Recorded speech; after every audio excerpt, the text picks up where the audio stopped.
even if you can be a professor of everything, you can only be educated. You will not benefit from being called a learned friend. So the Honorable Owen Baya is educated and is my friend. He's my educated friend, not my learned friend. In fact, in the English tradition, the word learned friend was actually reserved to peers, barrister to barrister.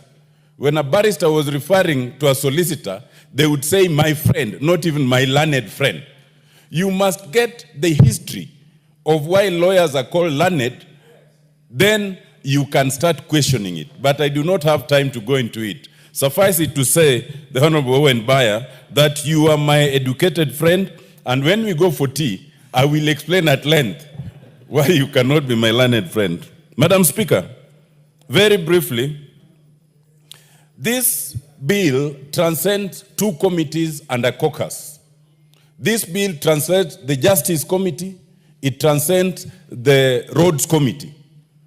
But it was found wise to now have it adopted by the caucus because we have the benefit of dealing with those committees and beyond. For indeed, Madam Speaker, as Honorable Kaluma has explained, the bill is a result of consensus and consultation by the executive, by parliament, by the various roads agencies, by the governors, and by everyone who cared to listen. Indeed, even the president was involved in this discussion. Madam Speaker, the bill is necessary because it has to fill the lacuna that was created by the decisions of the court. When the court declared two significant sections of the relevant laws as unconstitutional, and although we chose to appeal it with success, it was still important to address the issue beyond peradventure. Therefore, it comes in to fill the lacuna that arose out of Section 6 and Section 47. At this stage, let us explain two things, Madam Speaker. One, contrary to popular belief, the monies allocated to KERA, both under the original provisions and under this bill, are not put in the hands of members of parliament. These monies are administered by a national entity called Kenya Rural Roads Authority. KERA itself has regional managers, it has managers in each constituency, then it has a committee where the member of parliament does not sit in. The limited role of the member of parliament is like any elected leader because the member of parliament has, a view, a landscape view of the roads in the constituency. So you are able to suggest that please balance it out between the wards, please this one is worse than the others, and that is a role that is called representation. Secondly, these are not funds that are allocated for devolution. These are funds that are appropriated for the national government. And as such, when they then come back to be used, whether in the wards, in the constituency, in the counties, they are being used as decentralized funds, not devolved funds. And therefore, those who argue that we should abandon this because of devolution are missing the point. This is not money meant for devolution. This is money meant for national government, but because the Constitution requires access to all services and decentralization, they are then decentralized in that manner. I hasten to add that when the judgment was rendered and the provisions were to lapse on 21st of June, before the last financial year, it took the intervention of the president in consultation with parliament and the agencies and the governors to agree on some form of allocation. And I believe what was agreed was 35%, and there was a balance of 30%, which on behalf of the members of parliament, we will be requesting that now it should be released pronto. It has not been released to date. It ought to be released immediately. Madam Speaker, Section 2 does what has not been done before by reclassifying roads as national and county. And then the national roads are reclassified as highways, urban roads, and rural roads, which is very important. But what's most important is to understand that the classification is not at random. The classification is done by the CS for the time being in charge of transport, but on a very scientific basis, which is also outlined. And it is done every 5 years in the event that some road has now mutated, either to a better one or a worse one, so that every 5 years the CS is required to do that. In doing so, it is expected that any road that is being worked on, there must be signage, as Honorable Kaluma had said. But what's important with the signage is not just indicating that this is now done by the county or Kera or Kura. 3 things are important. One, so that you do not misuse funds. There have been cases of one road being claimed to be done by 3 different agencies. The second one is so that people would know exactly how that road is to be done. Maybe it's a low-volume tarmac road, and then you are maraming it. So the signage must indicate clearly that this is low-volume tarmac road of this size and of this depth. Thirdly, we do not want the use of these roads for campaign purposes. Especially the governors are notorious for this. They classify, then they put their name, then they put their image. That is specifically prohibited by this bill. You can now not do that. I think the image, it is prohibited.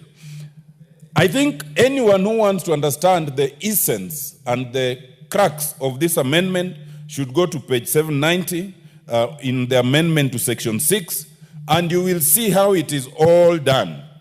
For interest of members of parliament, what was allocated in terms of Kera at 22% has only reduced by 1% to 21%. Given that we must accommodate a new category of monies now being sent to counties under this act, all the other categories were equally reduced. So it's not unique to, Kera, for the benefit of members of parliament. And I think the rationale there for 22% reduces to 21, what was 40 comes to 36, what was 15 comes to 14. The parks get 1% and 1.5% for administration. Overall administration, 1.5%. The counties get 5% and all those others. Madam Speaker, this is a negotiated document. As with all negotiations, there are those who will come later and disown it. They will say, we want more. We were not given time. In negotiations, you can never get everything that you want. And I want to assure the county governors that the amount allocated here in percentage is not necessarily a right, but it is out of respect for the decision of the court, which we could have chosen to contest, and we did. But we see no point in having endless contests, and therefore it was decided that we accommodate the counties even within the national government share of revenue as proposed. Madam Speaker, I second.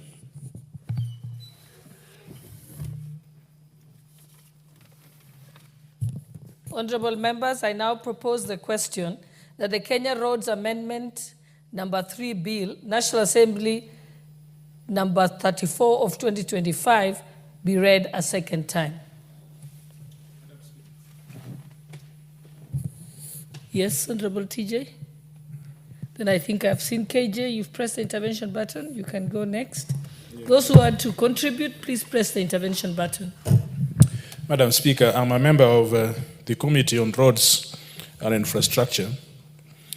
I've had my learned friends, Honorable Kaluma, and the member for Rarieda,